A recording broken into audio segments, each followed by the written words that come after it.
지난주에 이어 이번 주는 소금과 빛에 대한 내용입니다. 소금과 빛에 대한 예수님의 이야기는 교회를 다니지 않는 사람들도 알 만큼 잘 알려져 있죠.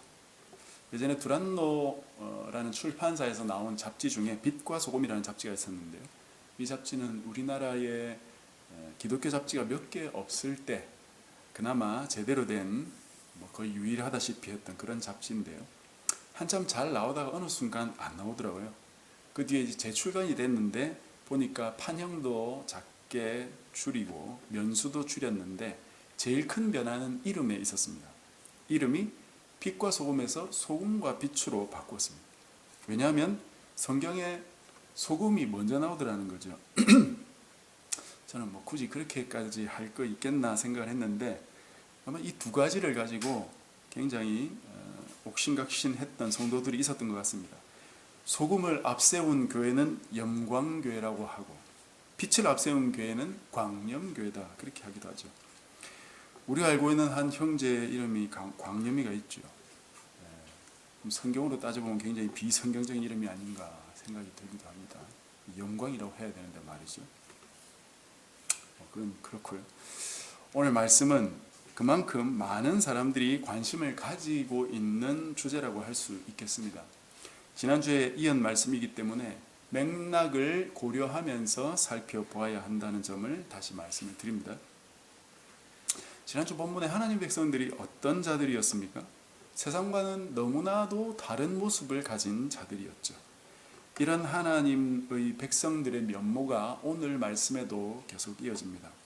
오늘 말씀은 소금과 빛 두 가지로 하나님의 백성을 비유하고 있습니다. 이 두 가지 비유는 세상과 다른 하나님의 백성들이라는 측면에서 볼 때 매우 적절한 비유입니다.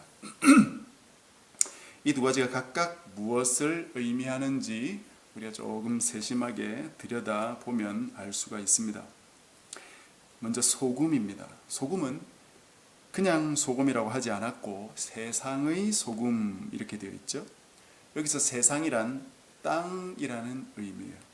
하나님께서 태초에 천지를 창조하셨다 했을 때 그 지에 해당하는 바로 지구, 우리가 발 딛고 사는 이 땅을 의미하는 것입니다. 즉 세상의 소금이라는 단어의 뜻은 바로 이 땅의 소금이다 이 말이죠. 땅의 소금이란 특별한 의미가 있을까요? 하늘에 소금이 있고 우주에 소금이 있다면 모를까? 소금이라는 것은 다 이 땅에서 나는 것인데 땅의 소금이라고 부를 이유가 있겠습니까? 여기서 땅의 우리말 번역어인 세상이라는 단어에 너무 과도한 의미를 부여할 필요는 없습니다. 세상은 저 뒤에서 나오는 세상의 빛이라고 할 때 말 그대로 그 세상이 월드를 의미하는 단어가 쓰여 있기 때문에 그때 좀 살펴보면 되는 것이고, 소금은 단지 땅에서 나는 소금, 땅에 있는 소금, 그 정도로 이해하시면 되겠습니다. 이어지는 구절들을 조금 찬찬히 살펴보면 이런 생각이 조금 정리가 될 거예요. 소금이 만일 그 맛을 잃으면 무엇으로 짜게 하리요? 후에는 아무 쓸데없어 다만 밖에 버려져 사람에게 밟힐 뿐이니라. 이 말씀을 우리가 이해하는 것이 중요합니다. 소금이 만일 그 맛을 잃으면 무엇으로 짜게 하리요? 에서 이 뒷부분 무엇으로 짜게 하리요의 의미가 무엇일까요? 저는 오랫동안 이 말씀을 오해했던 것 같습니다. 이 말씀을 읽을 때마다 자연히 소금의 조미료 역할을 떠올렸고, 따라서 누군가 음식을 만들 때 소금을 넣지 않으면 그 음식의 맛을 어떻게 내겠느냐 하는 정도로 생각을 했죠. 그리고 그런 조미료 역할을 제대로 하지 못하는 소금은 쓸데가 없으니까 밖에 버려지나 보다, 그렇게 결론을 내렸던 것입니다. 여러분 어떻게 생각하십니까? 아마 저하고 비슷한 생각을 많이 가지고 계실 겁니다. 그러나 이 말씀의 뜻은 그것과 약간 다릅니다.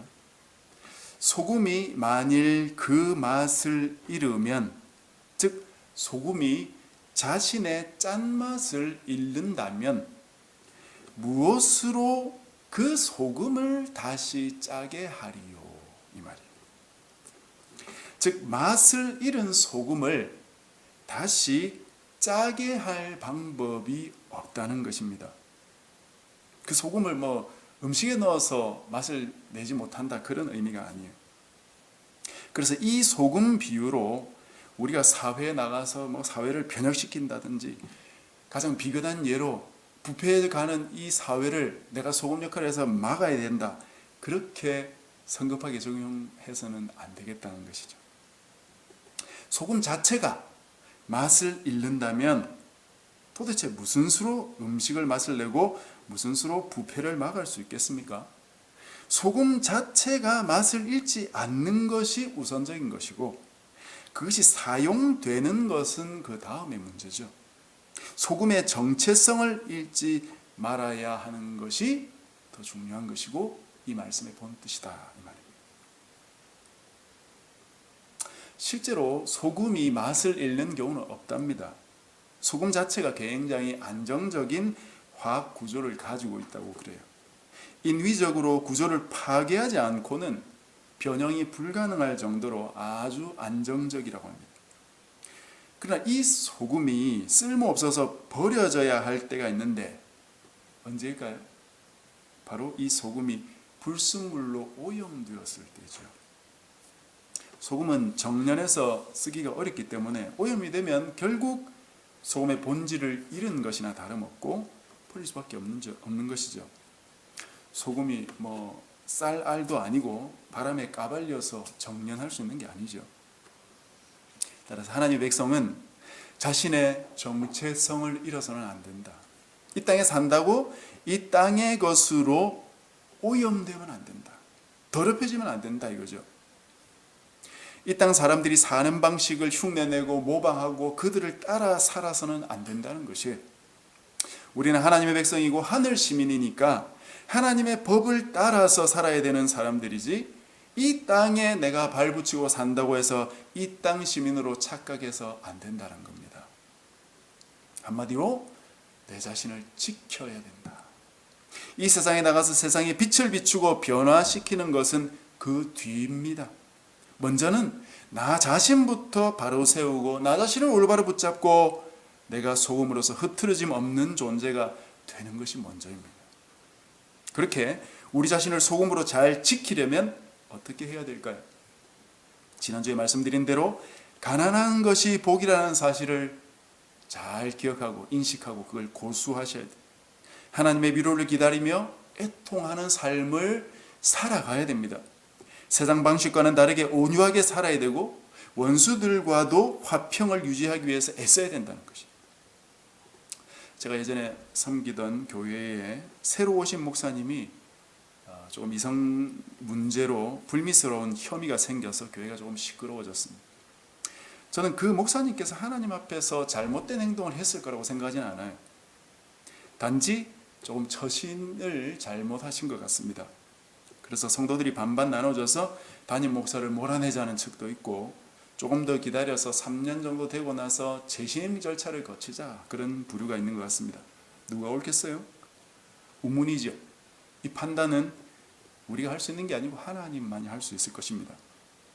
두 부류 다 하나님의 교회를 위해서, 또 하나님의 영광을 위해서 한다, 그렇게 생각하겠죠. 그러나 그 속에서 화평을 깨뜨리면서까지 그렇게 한다면 그게 과연 하나님의 방식일까? 과연 하나님이 기뻐하실까? 잘못을 덮으라는 게 아니라 잘못이 있다면 분명히 밝히라고 바울도 말하고 있습니다. 그러나 그 방식은 화평을 깨뜨리지 않는 방식을 찾아내야 된다는 것이에요. 그 안에서 고민하고 함께 머리를 맞대고 그 방법을 찾아야 되는 것입니다. 그렇지 않고 서로 대치하고 데모하고 주일 예배도 못 드리게 그런 방해하는 상황이 온다면 그건 아무리 거창한 목적이 있다고 해도 재고해 봐야 됩니다. 그건 세상의 방법이지 하나님 방법이 아니죠. 하나님 백성의 태도가 아닙니다. 세상이 하나님의 교회 안으로 들어와 있는 것이에요. 오염된 것이죠. 그 부분이 참 쉽지 않은 부분입니다. 우리가 소금으로서 우리 자신을 지켜가는 것, 이게 참 거대한 싸움이고 힘겨운 싸움이고, 사실상 내 내면을 가만히 들여다보면 나 자신과의 싸움이기 때문에 그건 사실은 세상에서 가장 힘든 싸움이에요. 이 싸움은 끝이 없는 싸움이에요.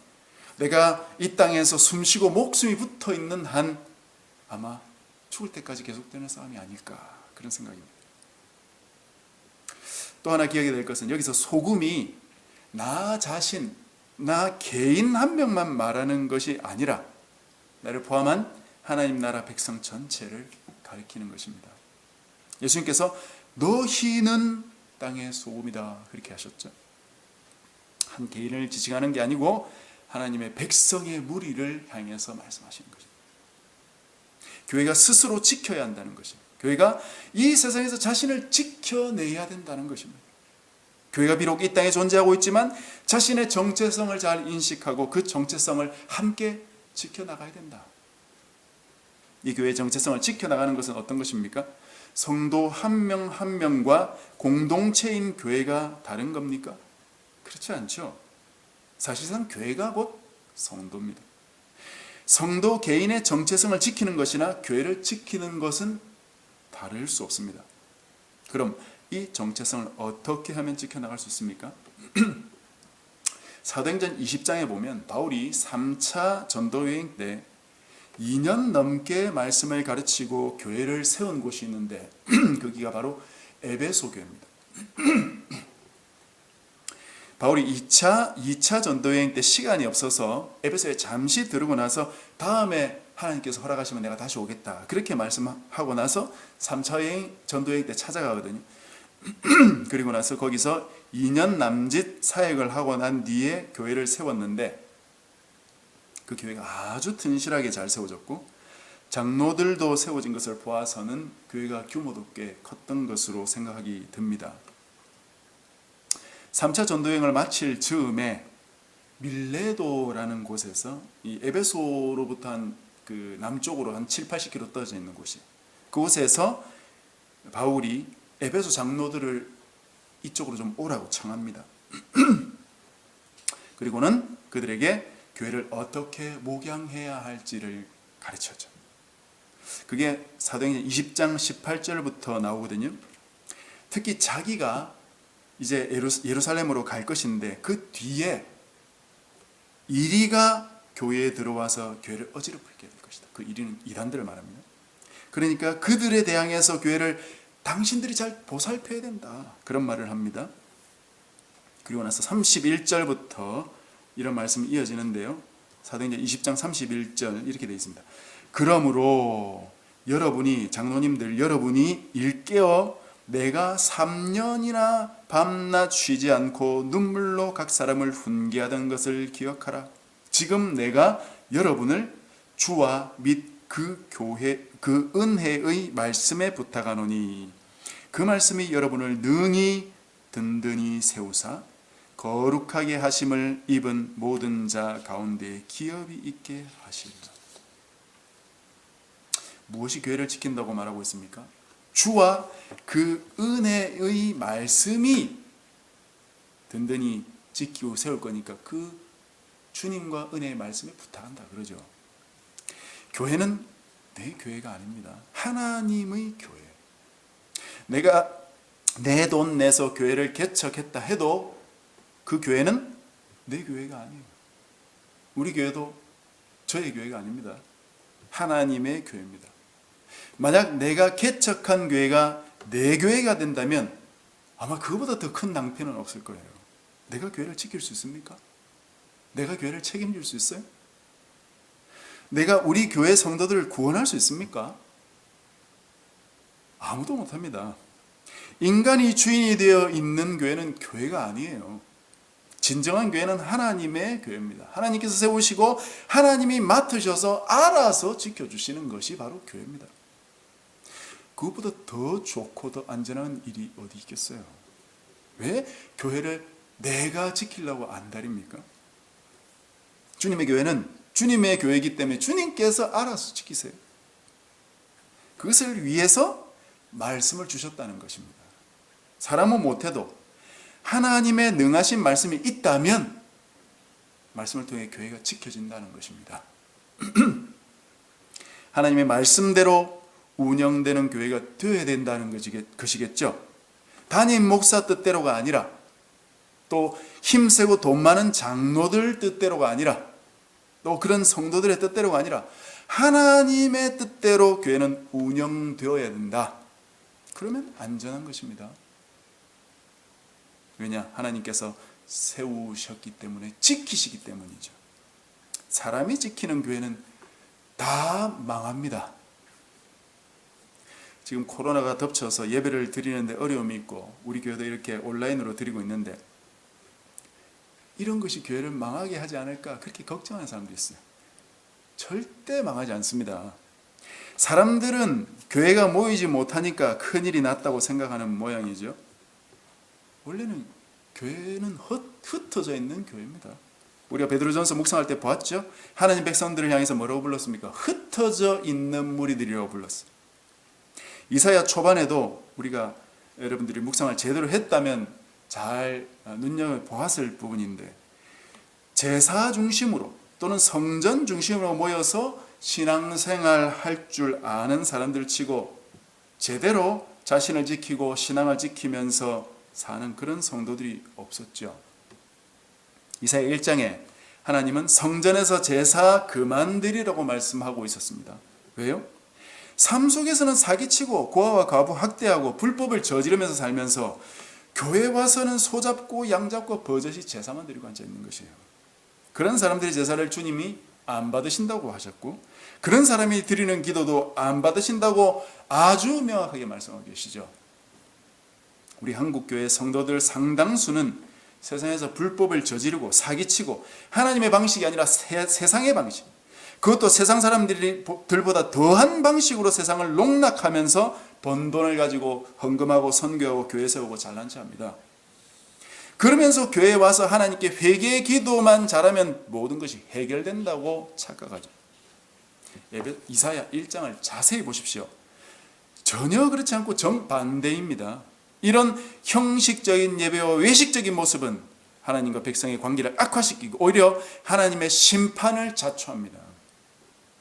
이사야 1장 15절에 보면 제가 자주 인용하는 말씀인데, 그렇게 사는 백성들은 아무리 많이 기도를 한다고 한들 하나님이 귀를 막아버리시겠다고 말씀하셨어요.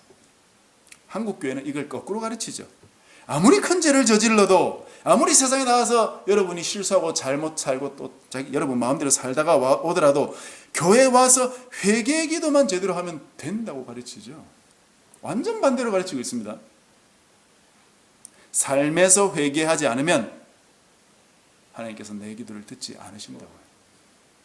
회개는 삶에서 하는 것이지, 내 삶을 뜯어 고치는 것이 회개지, 예배 시간에 앞자리에 와가지고 거기서 회개 기도하고 있는 것이 아닙니다. 예배 자리에 오는 사람들은 삶에서 회개하고 와야 되는 것이지, 그렇지 않으면 아무리 제 시간에 맨 앞에 와서 열심히 헌금 드리면서 예배해도, 회개 기도해도 하나님께서 그 기도도 안 받으시고 그 예배도 안 받으세요. 지금 코로나 형국은 오히려 진정한 교회를 가리는 도구가 아닌가. 하나님의 참 백성이 누구인가? 참으로 하나님의 말씀을 묵상하고 그 말씀대로 살며 말씀의 인도를 받고 하나님과 친밀한 교제를 나누고 있는 살아있는 백성들은 도대체 누구인가? 그 백성은 코로나보다 훨씬 더 심각한 전염병이든 질병이 와도 안전해요. 아무렇지도 않습니다. 오히려 더 믿음과 신앙을 올바로 세우게 되고, 더 나 자신을 잘 돌아보게 되고, 청결하게 하기를 힘쓰고 더 거룩한 하나님 백성이 되기에 아주 좋은 기회죠. 코로나를 원망할 필요가 없습니다. 코로나가 어디서 왔습니까? 인간의 욕망에서 시작된 줄은 몰라도 하나님께서 이런 재앙 같은 시국을 허락하시잖아요. 그것을 하나님 백성에게 더욱 유익하게 사용하고 계시지 않습니까? 여러분, 이 코로나를 원망하지 말고, 하나님 원망하지 말고, 이 속에서 하나님 앞에서 나 자신을 지켜나가십시오. 하나님의 은혜와 사랑과 말씀을 통해 자신을 지키십시오.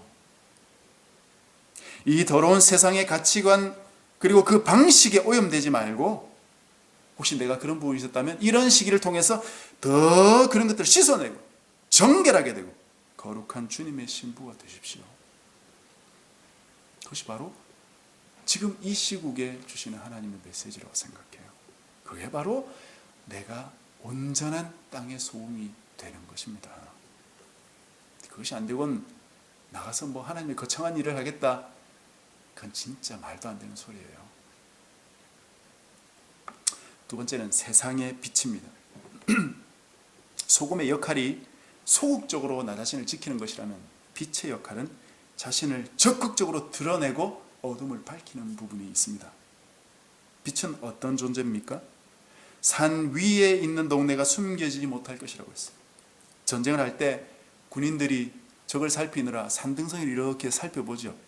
거기 적들이 지나가는지 동태를 살피는 겁니다. 산 위에 있는 동네는 숨긴다고 숨길 수가 없어요. 다 드러납니다. 다 보입니다. 즉 하나님의 백성이 세상의 빛이라는 말은 우리가 하나님의 자녀라는 사실이, 우리가 세상과는 다르게 살아가는 사람이라는 그 사실이 숨길 수 없다는 것이에요. 등불을 켜면 그 등불을 켜서 숨기려고 켜는 사람이 누가 있습니까? 어두운 방을 밝히기 위해서 켜는 것 아닙니까?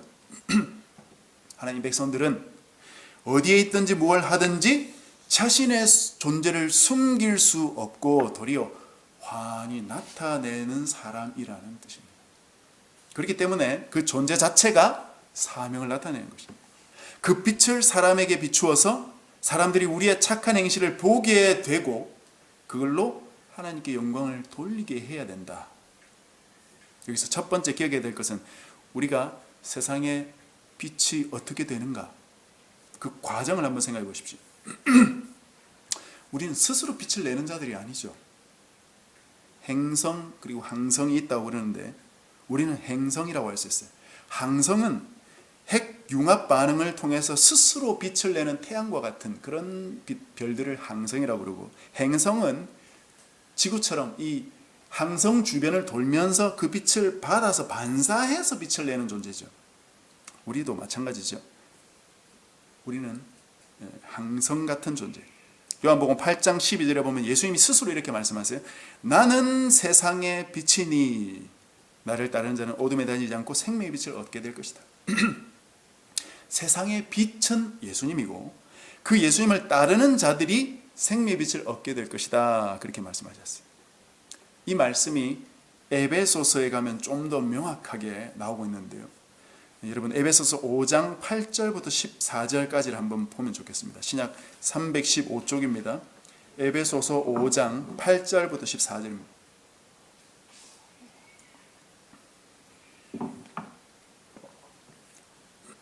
한번 보십시오. 에베소 5장 8절 14절 말씀, 제가 말씀을 읽어가면서 좀 설명해 드릴게요. 너희가 전에는 어둠이더니 이제는 주 안에서 빛이라. 빛의 자녀들처럼 행하라. 너희들이 스스로 홀로 빛이 아니고 주 안에서 빛이다. 주님 안에 있을 때 너희들이 빛이 된다 이거죠. 그러면 빛의 자녀들처럼 행하는 것은 어떤 것이냐. 9절, 빛의 열매는 모든 착함과 의로움과 진실함에 있느니라. 주를 기쁘시게 할 것이 무엇인가 시험하여 보라. 너희는 열매 없는 어둠의 일에 참여하지 말고 도리어 책망하라. 이것이 빛의 두 번째 역할이죠. 빛은 크게 두 가지 역할이 있는데, 첫째는 자신을 드러내는 거예요. 빛을 켜면 빛이 저기 있구나. 사람들이 빛을 보고 빛을 감지하게 되는 것이죠. 그것이 바로 9절에서 말한 하나님 백성들이 착함과 의로움과 진실함의 모습을 통해 드러나는 것이고, 두 번째가 그 빛이 어둠이 있던 부분을 비추어서 구석구석을 드러내는 것이에요. 어둠 안에 있던 숨겨졌던 더러움들을 볼 수 있게 하는 것입니다. 그게 바로 12절에 나오듯이 12절 그들이 은밀히 행하는 것들은 말하기도 부끄러운 것들이라. 숨겨져 있고 은밀히 행해지고 있는 것들이 빛이 비칠 때야 비로소 밝히 보이게 되죠. 빛이 없다면 어둠이 어둠인지도 알지 못하고 그것이 더러운지조차 알 수 없어요. 그래서 13절, 그러나 책망을 받는 모든 것은 빛으로 말미암아 드러나나니 드러나는 것마다 빛이니라. 숨겨진 채로 두지 말고 그걸 빛으로 드러내야 어둠이 물러갈 수 있다는 것입니다. 빛이 비쳐야 어둠이 물러가고 더러움이 드러나고 청소를 할 수 있겠죠. 그러므로 14절, 그러므로 이르시기를 잠자는 자여 깨어서 죽은 자들 가운데서 일어나라. 그리스도께서 너에게 비추이시리라 하셨느니라. 이것이 복음이죠. 참 빛은 그리스도십니다. 그리스도께서 먼저 나를 비추셔야 됩니다. 그래서 내게 있던 어둠, 잘못, 그리고 은밀히 행해졌던 것까지 다 비추셔서 그것이 잘못이라고 가르쳐 주시고 책망하시고 그 어두움에서 손 탈탈 털고 벗어날 때 내가 주님 안에 있게 되는 것이고 내가 빛이 될 수 있는 것이에요. 내가 스테인드 글라스라면 빛이 비치면 마치 오색 찬란하게 비치는 것처럼 내 빛은 예쁘다 자랑할지 모르지만 참 빛 앞에 서면 그 스테인드 글라스의 무늬는 다 벗겨져야 되는 것입니다. 그래야 참빛 대신 그리스도께서 나를 통해서 온전히 비출 수 있고 그럴 때 비로소 생명의 빛을 나도 발산하게 되는 것이지 내 모습 그대로는 안 된다는 것이에요. 내가 어둠에 다니던 일을 청산할 때 비로소 제대로 예수님의 빛이 나를 통해서 투영할 수 있고 그것이 참빛을 비추는 유일한 방법입니다. 그러나 참빛이란 내가 예수님에게서 받은 빛을 발산하여 사는 삶을 말하는 것이지 이 세상을 향한 대규모 운동이나 시위를 말하는 것이 아닙니다. 내가 예수님의 빛으로 생명을 얻고 밝아져서 그 빛을 발산하여 사는 삶, 발산하며 사는 삶, 그런 내 행실이 세상 사람들에게 빛이 된다는 것이지 정의를 위해서 구호를 외치고 반대로는 자신의 권리를 보장받기 위해서 파업을 한다고 외치고 그것이 세상의 빛이 되는 길이 아니라는 것입니다. 마지막으로 빛으로서 우리가 어떤 태도를 가지고 있어야 하는지만 말씀을 살피고 말씀을 맺겠습니다. 오늘 본문 16절에 나오듯이 우리가 예수님의 생명의 빛을 받아서 반사하여 사람들로 하여금 우리가 비친 것을 알게 하였을 때 주의할 점은 그 모든 것을 하나님께 영광으로 돌려야 된다는 것입니다. 내가 그 가운데서 그 영광을 가로채서는 안 된다는 것입니다.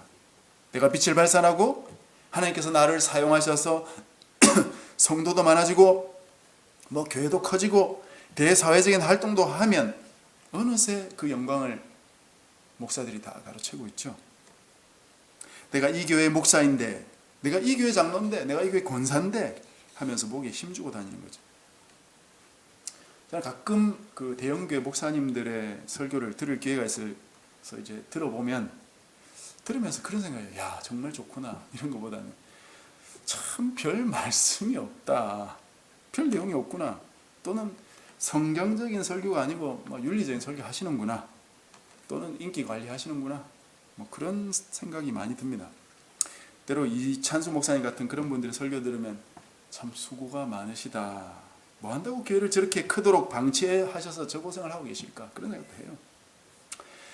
그런 별 성경적이지도 않은 메시지를 듣고 있으면서 자기들도 어쩌면 뒤에서 목사님 이런저런 험담하고 그 목사님 설교에 대해서 이렇고 저렇고 이야기하고 이런저런 뒷담화를 하면서도 그 교회를 계속 다니는 걸 보면 다른 목적이 있는 것이 아니냐 그런 생각이 들어요. 내가 그 교회의 소속이라는 사실을 유지하고 싶은 것이죠. 하나님께서 교회 크기 보고 심판하실까요? 하나님께서 교회 그 담임 목사가 누구냐 그거 보고 그 교회를 심판하시겠습니까? 결국 그렇지 않죠. 우리는 모두 하나님 앞에 홀로 외로이 서야 될 때가 올 겁니다. 그때 진정으로 마태복음 25장에 보면 예수님께서 오른편 왼편 양 염소 이렇게 나누면서 그렇게 심판하실 때 이 양들이 그런 이야기하죠. 주님, 제가 언제 주님 줄이신 거 보고 대접했고 목마르신 보고 마시게 했습니까? 제가 언제 주님께서 헐벗었을 때 옷 입혀드리고 병 드셨을 때 제가 찾아뵀습니까? 다 주님께서 해주신 것 아닙니까? 주님께서 내 안에서 행하신 것이니 주님만 영광 받으십시오. 나 같은 죄인 구원해서 빛으로 만드신 것은 주님의 은혜요, 주님의 역사요, 주님이 하신 일이오니 오직 주님 영광 받으십시오. 그 고백이 진정으로 내 마음속에서 흘러나올 때 비로소 그 사람은 참된 하나님의 백성인 것입니다. 내가 했다고 모든 영광 가운데서 다 가로채는 것은, 하나님의 백성은 그런 일을 하지 않습니다. 내가 아무리 생각해봐도 이번 일은 정말 선택을 잘하고 내가 잘한 것 같다, 그런 생각이 드는 사람은 아직 멀었다는 것입니다. 좋게 일이 잘 끝났으면 마음속으로 진정으로 하나님께 감사하고 너무너무 감사해서 고개가 숙여져야 되고 하나님 앞에 겸손히 설 수 있어야 되는 것이지, 그런 사람이 진짜 하나님의 백성이라는 사실, 말씀을 맺겠습니다. 소금과 빛은 하나님의 백성들의 정체성과 삶의 태도를 보여줍니다. 여러분, 소금입니까? 여러분, 빛입니까?